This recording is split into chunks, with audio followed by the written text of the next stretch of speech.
हमारा special day Indian army day, NCC के बारे में आपके कॉलेज की क्या राय है? देखिए, एनसीसी की हमारे पास 3 यूनिट हैं हमारे महाविद्यालय के अंदर। 2 मेल स्टूडेंट्स के लिए हैं और 2 एक फीमेल स्टूडेंट्स की, 3 यूनिट हैं हमारे पास टोटल। लेकिन अगर हमारे महाविद्यालय सुचारू रूप से चले हुए होते तो हम आज कोई ना कोई एनसीसी का फंक्शन भी कराते। और एक बहुत ही अच्छा फंक्शन होता था, पहले भी हम कराते रहे हैं, लास्ट ईयर भी कराया था। लेकिन कोरोना के काल के अंदर हम इस बच्चों की गैदरिंग नहीं कर सकते, तो ये हमें बड़ा दुख है कि हम एनसीसी का कोई फंक्शन नहीं करा पाए। तो इसमें तो थोड़ा सा हाँ, कहीं ना कहीं ये कुदरत का कह लीजिए, कोई ना कोई कमी रही है। अदरवाइज तो बहुत ही अच्छा फंक्शन हम कराते हैं एनसीसी का यहाँ पे। Okay sir. Okay sir. Achievement रही क्योंकि बड़ी चुनौती थी कोरोना के दौरान, किस तरह से विकास कार्यों को अमली जामा पहनाया गया सर? मैंने जो है ना तो अपने स्टाफ को साथ लिया और कॉलेज काउंसिल को साथ लिया, सभी से बात की कि इस महाविद्यालय की प्रोग्रेस के लिए कौन कौन से कार्य इम्पोर्टेंट हैं, और उनको 1 बाय 1 स्टाफ के सहयोग से टेकअप किया गया, जिसके अंदर हमने चार लैब बनवाई। ज्योग्राफी लैब डिजिटल लैब है, साइकोलॉजी लैब है वो भी डिजिटल है, और language lab Hindi Sanskrit lab जो किसी भी महाविद्यालय के अंदर नहीं है, हमने वो भी इसके अंदर एस्टेब्लिश करवाई गई है यहाँ पे। और एक conference hall, video conferencing hall, जब भी अपना डायरेक्टर ऑफ हायर एजुकेशन से या डिप्टी कमिश्नर ऑफिस से कभी वीडियो कॉन्फ्रेंसिंग होती है तो वो हमारे महाविद्यालय में ये सुविधा की गई कि हम यहीं से उसको अटेंड कर पाएँ।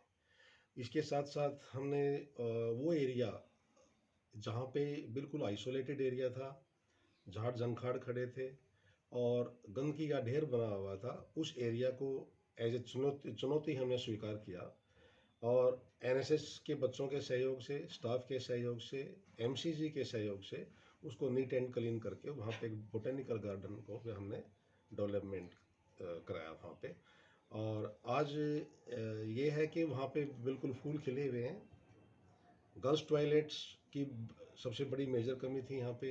स्टाफ, जब मैंने यहाँ पे ज्वाइन किया 1 साल पहले, तो सबसे पहले पूरे स्टाफ की यही कंप्लेंट की गई थी कि यहाँ पे जो है टॉयलेट्स के नाम पे बिल्कुल कुछ भी नहीं है।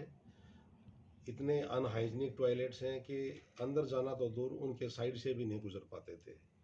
तो उन सभी टॉयलेट्स को 1 बाय 1 हमने पीडब्ल्यूडी डिपार्टमेंट के सहयोग से, अपने स्वीपर्स के सहयोग से उनको बिल्कुल नीट एंड क्लीन कराया गया, और सभी के सीवर व्यवस्था दुरुस्त कराई सभी टॉयलेट्स की।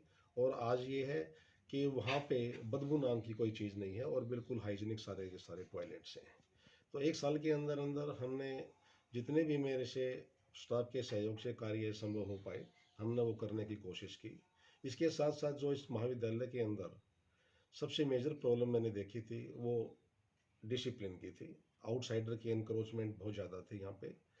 पुलिस के सहयोग से और स्टाफ के सहयोग से, डिसिप्लिन कमेटी के सहयोग से, सभी जितने भी आउटसाइडर्स की एंट्री हो यहाँ पे होती थी उनको चेक किया गया, आई कार्ड चेक किए गए, और जो बच्चे आउटसाइडर्स थे, एनक्रोचमेंट करते थे, लड़कियों को साथ छेड़छाड़ करते थे, उनको 50% तक हम डिसिप्लिन की प्रॉब्लम को सोल्व कर पाए।